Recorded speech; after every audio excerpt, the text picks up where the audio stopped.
Welcome to the Food Scene, an instructional web series on how to make some delicious dishes. This is the first episode of the series. We're making some broccoli chowder. This is me.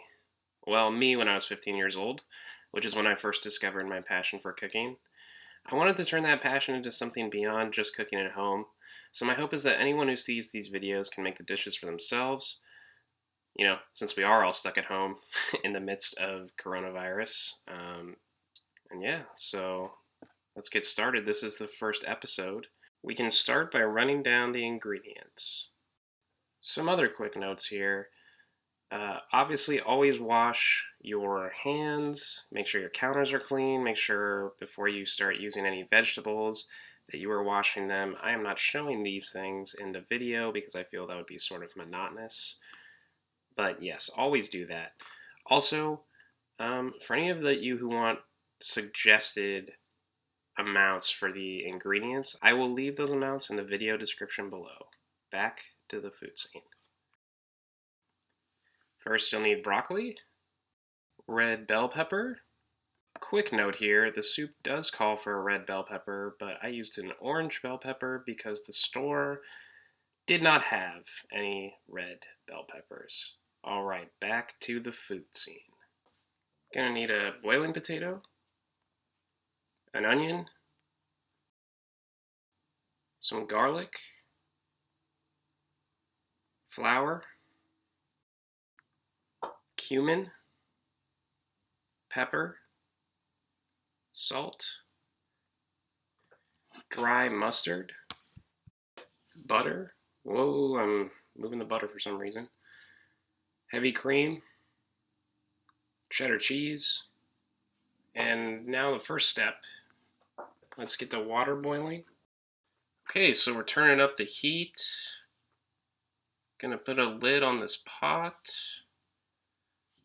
Now we're moving on to the broccoli, taking these stems off. Trying to get the leafy foliage around the broccoli off, just so we get the florets and some of the other stems of the smaller florets. Is everything a stem? These are the kind of questions that need answering. Alright, so we just fast forwarded through some of that boring stuff. And now here we are. I'm getting little bits off of the smaller stems because those are going in the soup to enhance the flavor. I think. I'm not totally sure if that's how that would work, but let's hope that it enhances the flavor. Alright, now here we are. Peeling the potato, getting rid of all the skin. I suppose you could leave it in there if you wanted to and just do a straight up dice, but I kind of like to get rid of the skin, so. Alright, just fast forwarding here. Now we're going to try to get a nice even dice on this potato. It's actually incredibly uneven, as you can see as I struggle to keep the cutting board in place. But I like a nice even dice. I just wish I could achieve that.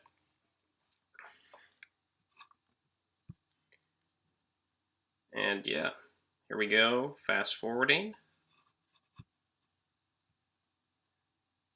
Continuing to dice. Moving on to the garlic here. All this is just prep work. We're just mincing the garlic because, you want to get all this stuff out of the way before you begin your actual cooking process.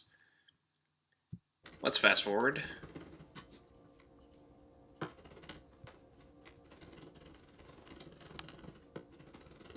This is my actual speed of chopping. No, I'm just kidding. I literally had just said, let's fast forward in the previous segment, so I don't think any of you bought that. Okay, so, grating the cheese now, the cheddar cheese. Your wrists might hurt after a while doing all this prep work, but I promise it's worth it.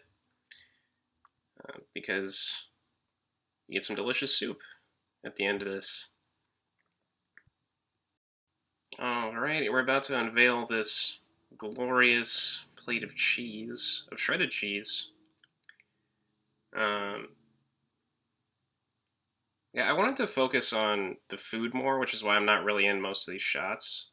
Oh, here it is, guys. Oh, look at that. That looks amazing.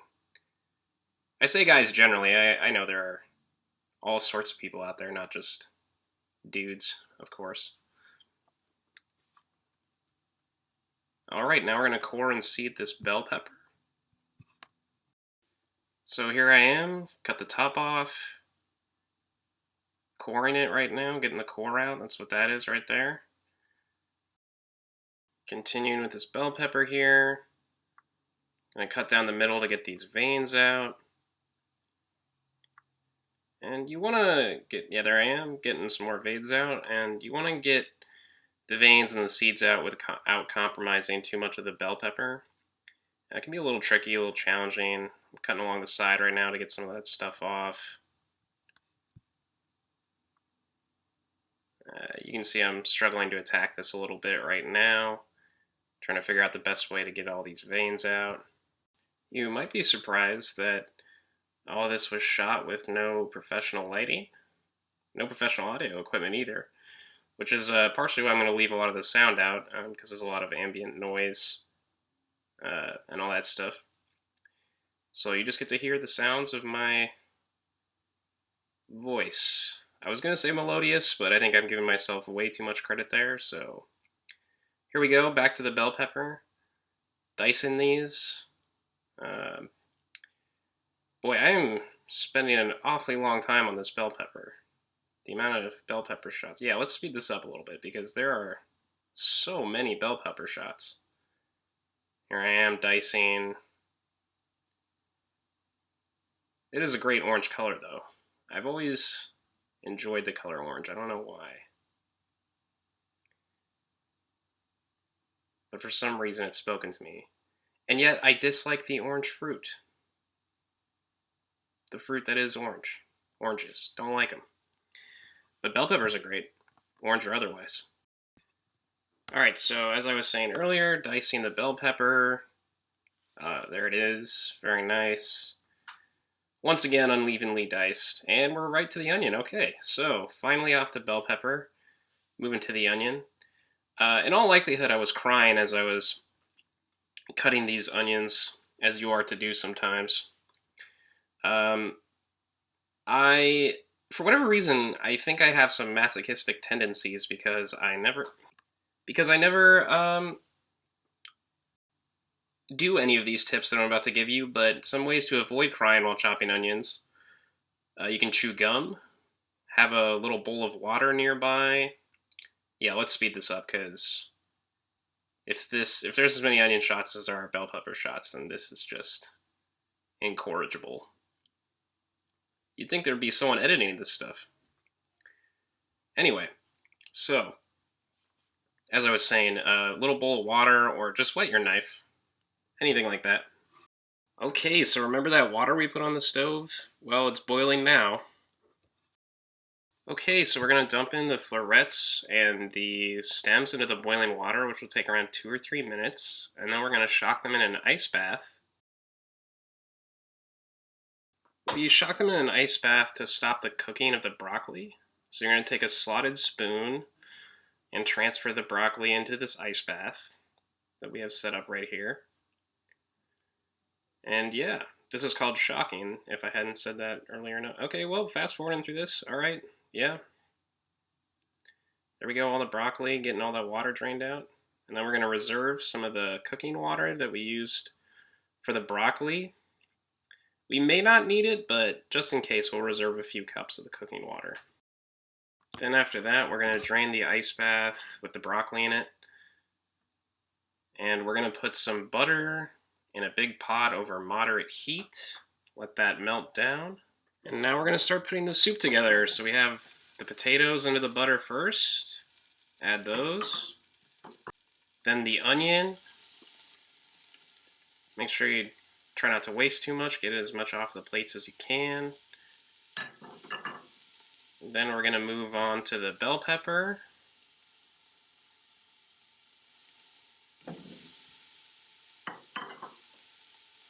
And the broccoli stems. No, sorry. Is that the broccoli stems? Yes, it is. Then the garlic soon after that. Get all the garlic in there. As always, waste not. Just getting some of that garlic off my hands, which is why washing your hands is so important, as I mentioned earlier in the video. And as you can see, that's sort of cooking right now, but you want to make sure that you are stirring so nothing is burning. And you're going to stir around 8 to 10 minutes until the onion is starting to look a little golden. So you can see me stirring right here. We'll let the requisite time pass. And now we're moving on to the next steps. We're going to add the cumin.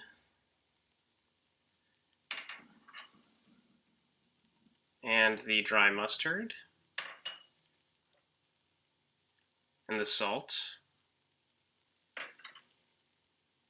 And the pepper, of course. And then we're going to stir all of that in for around 1 minute. So here I am stirring. And yeah, you want to make sure all of that gets incorporated because that's where a lot of the flavor is. And yeah, we're just going to make sure it gets stirred in.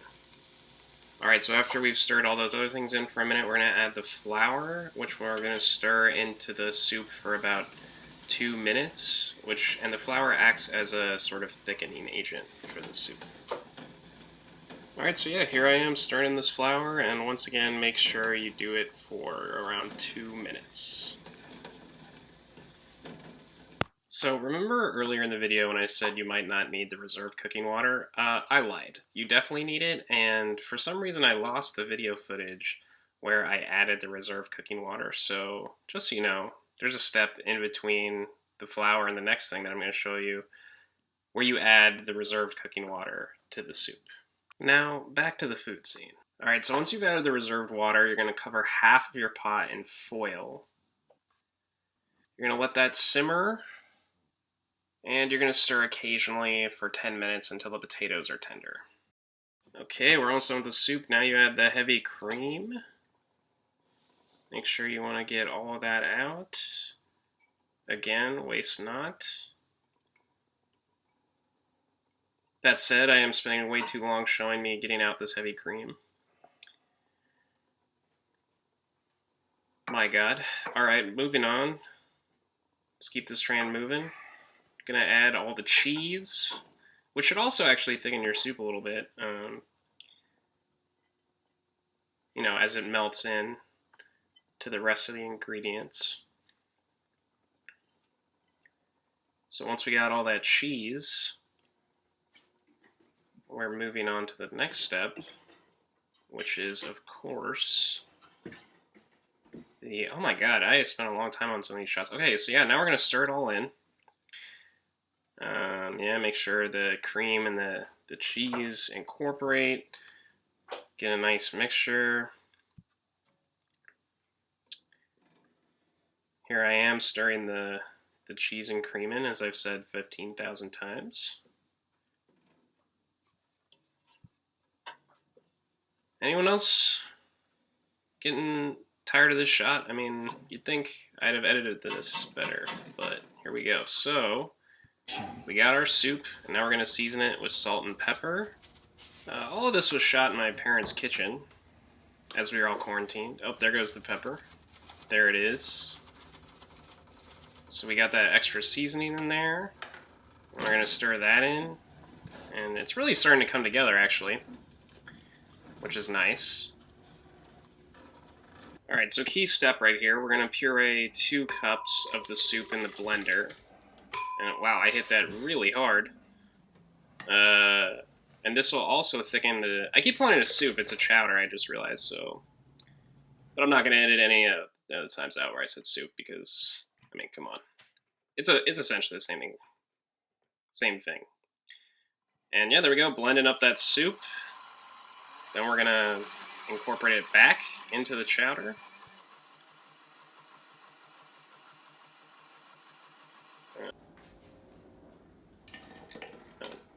As I said before, make sure you get as much out of there as possible.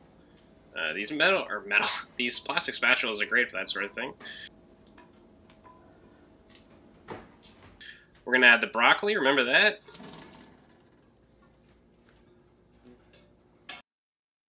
And we're going to stir in the broccoli. After you stir in the broccoli, you're going to want to cook it over moderate heat for just a couple minutes. Alright, so here we are, finished product.